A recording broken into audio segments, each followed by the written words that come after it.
punca sebenar Rumah Putih tertinggal Putrajaya. Malaysia tidak diundang pada sidang kemuncak pemimpin berkenaan iklim di Amerika Syarikat pada 22 dan 23 April ini kerana ia bukan tergolong dalam kategori negara yang terdedah kepada impak perubahan iklim yang ketara, kata Menteri Alam Sekitar dan Air Datuk Seri Tuan Ibrahim Tuan Man.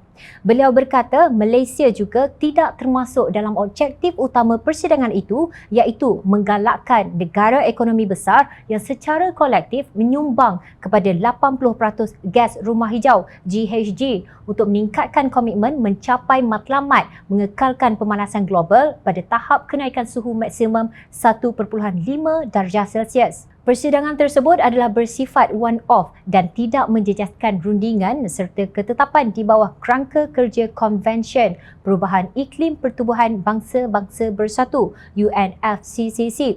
Hal ini perlu dilihat secara berasingan dengan isu pengimportan sisa plastik ke Malaysia baru-baru ini dari Amerika Syarikat, katanya dalam satu kenyataan lapor bernama. Beliau merujuk kepada negara yang menyerlah dalam agenda perubahan iklim seperti Sweden, Switzerland dan Thailand yang tidak juga dijemput menghadiri persidangan tersebut.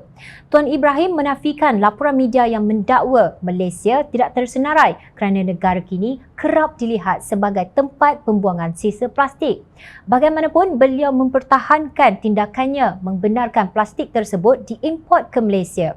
Kata Tuan Ibrahim, dasar semasa industri plastik kitar semula adalah dibenarkan mengikut ketetapan Kerajaan Persekutuan menerusi Kementerian Perdagangan Antarabangsa dan Industri MITI yang bertanggungjawab terhadap hala tuju dan dasar industri itu. Jelasnya, Kementerian Perumahan dan Kerajaan Tempatan KPKT mengawal selia dengan pengeluaran permit import hanya untuk plastik bersih dan seragam, manakala Jabatan Alam Sekitar berperanan sebagai penguat kuasa memastikan pematuhan kepada Konvensyen Basel.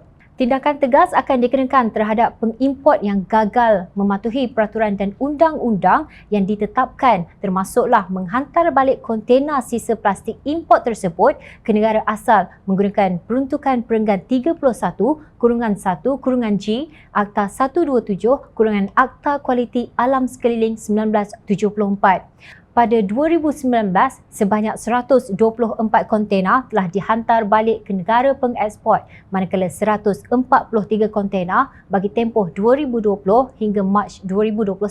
Pada masa ini, terdapat 81 kontena lagi dalam tindakan JAS untuk proses penghantaran balik, katanya. Jom Channel menghargai usaha kerajaan menghantar balik kontena berisi sampah itu ke negara asal. Walau bagaimanapun, dasar kerajaan berhubung industri kitar semula ini harus dikaji semula.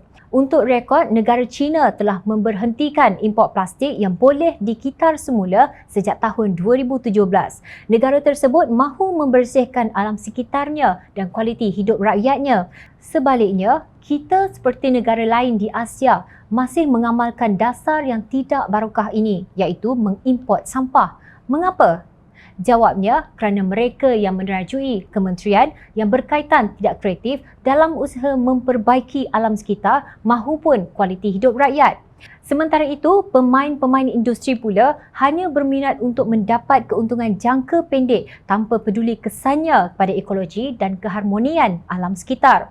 Sebagai Ketua Pengawal Alam Sekitar, Tuan Ibrahim disarankan membaca buku Ecological Economics atau Ekonomi Ekologi, walaupun ia mungkin ditulis oleh ilmuwan bukan Islam. Ekonomi ekologi mengambil perkiraan berhubung alam sekitar sebagai keutamaan. Maknanya, setiap kegiatan ekonomi hendaklah patuh pada undang-undang biosfera, bukan undang-undang buatan manusia yang mudah dikotak-katikkan. Berbalik pada soal mengapa Malaysia disisihkan oleh Presiden Amerika Syarikat Joe Biden, jangan guna alasan kononnya Malaysia tidak tergolong dalam kategori negara yang terdedah pada impak perubahan iklim yang ketara. Hakikatnya, sejak akhir-akhir ini, Malaysia mengalami kesan yang dahsyat akibat dasar ekonomi yang tidak mementingkan ekologi seperti pembalakan yang berleluasa dan pelombongan bauksit. Akibatnya, apabila El Nino dan La Nina menyerang, kesannya berlipat ganda seperti banjir lumpur, kemarau berpanjangan dan sebagainya.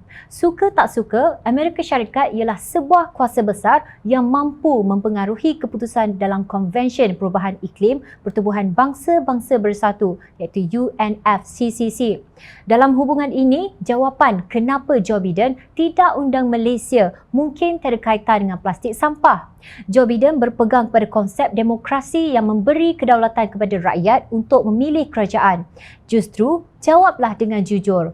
Adakah Perikatan Nasional yang parti Tuan Ibrahim turut bersekongkol dalam kudeta pada hujung Februari tahun lalu menghormati kedaulatan rakyat?